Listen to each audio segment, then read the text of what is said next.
네, 이제 장 마감이 한 50분도 채 남지가 않았습니다. 과연 현 시점에서는 어떤 대응 전략을 세워봐야 할지 김동현 전문가와 함께 보시죠. 마감 전 업앤다운입니다. 전문가님 안녕하세요. 네, 안녕하세요. 네, 지금 현재 시장 상황 좀 어떻게 파악하고 계신가요? 여전히 연속성이 좀 없는 시장이라고 보셔야 될 것 같습니다. 어제 미국 시장도 상승폭이 꽤나 나왔지만 아침 시초가로 거의 다 소진해버렸고, 일부 종목들의 경우에는 강세 움직임들이 나오고 있지만 시장 전체로 봤을 때 어떤 시황적인 관점은 여전히 연속성이 없기 때문에 단기적인 반등에 대해서 너무 큰 의미를 두지 말고 시장의 방향 자체가 좀 전환될 수 있는 시점까지 여전히 좀 인내심이 필요할 것 같습니다. 선별적인 트레이딩이 가능하신 분들만 반등형 종목이 아니라 강한 완전히 살아있는 종목 유형으로만 트레이딩 하시면 될 것 같습니다. 네, 종목별 흐름 살펴보겠습니다. 먼저 상승 종목들 살펴볼 텐데요. 현재 양시장에서 상승과 하락 종목 거의 반반 정도씩 절반으로 구성이 되어 있습니다. 상승 쪽 보시면은 역시나 오늘은 자동차 관련주들 상당히 눈에 많이 띄는데요. 현대차 있고요. 그리고 코스닥에서는 메디톡스, 한미약품, 또 롯데케미칼, 기업은행 정도를 꼽을 수 있을 것 같은데요. 먼저 현대차부터 보겠습니다. 오늘 장에서 상당히 좀 시장에 많은 관심을 받고 있습니다. 기술적인 반등으로 보세요? 아니면 이제는 좀 추세가 반등하면서 살아난다라고 평가하시나요? 살아나는 건 쉽게 나오기가 힘들 것 같고요. 자동차 섹터 같은 경우는. 다만 엔화 약세에 대한 진정 기대감이 있기 때문에 주가의 하락에 대해서는 일단 시황으로 인한 하락 정도, 개별적으로 자동차가 지난번처럼 어떤 다른 섹터와는 차별되는 추가적인 하락은 좀 진정이 될 가능성 정도로 보셔야 될 것 같고요. 이 엔화 약세에 대한 반등은 단기적으로 한 사흘 정도, 길어야 한 사흘 정도의 일시 반등이라고 보여지기 때문에 시간을 길게 보시는 분들이 아니고서는 아직은 자동차에 대한 베팅 포인트는 아닌 것 같습니다. 그렇군요. 그래서 그런지 오늘 후반에 조금씩 탄력이 좀 둔화되네요. 그리고 현재 상한가 기록하고 있는 메디톡스 아직 좀 뚜렷하게 이것 때문에 오른다라고 할 만한 뉴스나 레포트가 나오진 않은 것 같은데 오늘 상한가 시세 왜 그렇다고 보세요?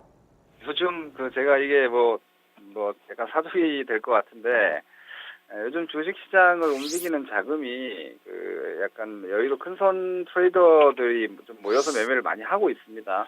이런 의지를 가지고 있는 종목들, 예를 들어서 지금 시장에서 코스닥 같은 경우도 상당히 많은 종목이 사실 무너져 있는데 개인 투자자분들은 그렇게 보실 수 있을 것 같아요. 그럼에도 불구하고 메디톡스 같은 경우는 추세가 안 꺾였습니다. 그 상태에서 21선에서 이렇게 강한 상승을 주면은 많은 분들이 이렇게 생각을 하죠. 아, 시장이 안 죽었구나. 그런데 가만히 보시면은 과거에 10개 중에서 6, 7개 종목이 이렇게 움직였고 혹은 4, 5개 종목이 움직였더라면 이제 한두 개로 좁혀진 거죠. 이게 어떻게 보면은 트랩이 될 수 있기 때문에 이런 종목을 직접적으로 매매하실 것이 아니라면은 이런 한두 종목을 보고 시장에 대한 관점을 바꿀 필요는 없어 보입니다. 예를 들어서 바이로메드 같은 종목이 지난주에 그런 역할을 했다라면은 오늘 같은 경우 메디톡스가 그런 역할을 해주는 거죠. 그런데도 삼성 LNS 같은 종목은 빠지고 있고 그렇기 때문에 개별적인 트레이딩 관점 그리고 꺾인 종목은 확실하게 일단 기대감 가지지 마시고 손절 로스컷 관리를 잘 하시는 게 현재 선별적인 강세 종목에 대한 매매 요령이 될 것 같습니다. 네, 한미약품도 오늘 상당히 탄력이 좋더라고요. 좀 비슷한 관점으로 봐야 되나요? 아닙니다. 제약 업종은 제가 계속해서 말씀드렸다시피 이게 코스닥에서 개별적으로 움직이는 헬스케어나 바이오 종목들과 코스피 쪽에서 의약품 업종에 포함되어 있는 제약주들은 좀 다르게 보실 필요가 있다고 저는 보고 있습니다. 제약주 업종지수 차트를 차후에 여러분들이 한번 확인해 보시면 월봉 그림을 보시면은 지금 제약업종지수가 한 10여 년 만에 고점이 신고가가 뚫리고 있고요. 많은 종목군들이 2년, 3년간의 고점들을 동시다발적으로 올라오고 있습니다. 하나의 종목군이 특히 코스피 시장에서의 업종군이 이렇게 동시다발적으로 사상 최고가권역으로 들어온다는 것은 지금 제약 산업 자체가 완전히 부흥기로 들어가고 있다고 보여지기 때문에 시황을 이겨내고 있는 것이고 하나의 어떤 성장 산업이 증시의 어떤 유동성 구조를 이겨내는 정도로 강하다라고 보셔야 되고 이 해당 섹터에 대한 트레이딩은 여전히 저는 시황과는 별개로 제약주는 최소한 추세적인 움직임이 완연히 약해질 때까지는 트레이딩 바이 관점 유지하셔도 된다고 봅니다. 그리고 화학주들 오늘도 시세를 좀 잘 내고 있습니다. 롯데케미칼도 4거래를 연속해서 상승하는데요. 이 종목에 대한 관점은 어떻게 가져가시나요? 롯데케미칼은 지금 시장에서 제일 제가 지금 수수께끼처럼 보고 있음에도 불구하고 사고 싶은 종목이긴 한데요. 뭐 납타 그 NCC 쪽에 대한 마진 이 정도 구조와 유가가 만약 이 60불대 이하로 유지만 돼준다라면은 이게 이번 1분기에 어떤 저유가로 인한 일시적 상황이 아니라 수요가 리드하는 업황 개선이 아니라 아주 강력한 그 스프레드 즉 마진으로 매출은 큰 증가가 없지만 영업이익이 뭐 전년 대비해서 2배, 3배 이상 날 수 있는 그러한 아주 특별한 케이스로 보여집니다. 롯데케미칼과 그리고 제약을 같이 아우르는 하나케미칼은 코스피 대형주 쪽에서 좀 콕 찍어서 매매 대상 내지는 관심주로서 좀 유지를 내지는 권고를 좀 해드리고 싶은 종목입니다. 네, 이번에는 하락하는 종목군들 체크해 보겠습니다. 먼저 조선주, 대우조선해양이 좀 눈에 띕니다. 그리고 증권주 가운데서 대우증권도 오늘장 아래쪽으로 좀 방향을 잡았고요. GS건설과 바이로메드, 삼성 LNS 등이 오늘장에 좀 대표적인 밀려나는 종목으로 볼 수 있을 것 같은데요. 먼저 대우조선해양부터 보겠습니다. 오늘 낙폭이 크던데요. 원인은 어디에 있다고 보시나요? 사실 제가 그 이전 방송을 계속해서 진행을 하면서 대우조선해양을 자주 말씀드렸습니다. 가장 못 올랐고 그리고 가장 약한 종목이기 때문에 이 종목의 움직임으로 전반적인 낙폭 과대 섹터의 타이밍을 보자라고 말씀드렸는데 지금 사상 최저치를 무너뜨리고 있습니다. 이것은 어떤 의미냐면 지금 뭐 건설을 포함하고 조선을 포함하고 전반적인 낙폭 과대 섹터들의 포지션이 아직은 급하게 사실 필요가 없다라는 거죠. 아직 저점에 대한 완전한 확인. 저는 밸류에이션은 사실 연말에 쳤다라고 보고 있는데 주식시장에서의 하방 관성이 아직 끝나지 않은 거죠. 그리고 이 하방 관성이 끝난다라면 기간 조정 상황이 또 전개가 될 거기 때문에 지금 아까 서두에 말씀드렸다시피 트레이딩을 지금 진행하시는 분들은 밑에 있는 종목을 뭐 단기적인 승부를 거시는 건 현재로는 좀 불가능해 보이고요. 이런 종목들은 지켜보시다가 중장기적인 분할 매수 정도를 하시는 거지 단기 타이밍은 앞서 말씀드린 상승형 종목 쪽에서만 좀 국한하시고 많이 밀리는 종목들은 언제쯤 저점이 확인되느냐 그게 확인되고 나서 매수하시면 오히려 수월하게 수익이 날 수 있기 때문에 그때까지는 좀 기다리자라는 어떤 기준 종목이 될 것 같습니다. 그리고 오늘 하락 종목 가운데서 증권주, 건설 쪽이 좀 눈에 띕니다. 마치 오늘 시장은 금리를 좀 동결한 것과 같은 그런 움직임을 나타낸 종목군들 좀 많은데요. 대우증권 그리고 GS건설 나란히 좀 하락 쪽에 이름을 올리고 있거든요. 어떻게 봐야 될까요?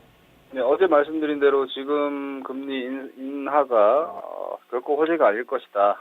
미국의 금리 상승이 예상되고 있기 때문에 채권 스프레드 기준으로 봤을 때는 이번에 만약에 내려버리면은 우리 기준으로 1.5, 미국은 올리면 0.2 그러면은 CDS 빼고 나면은 0. 몇 % 이렇게 채권 스프레드가 나기 때문에 이렇게 되면은 외국인들 이탈 구조가 만들어질 수 있습니다. 그럼 더 내리기가 힘들다는 거죠.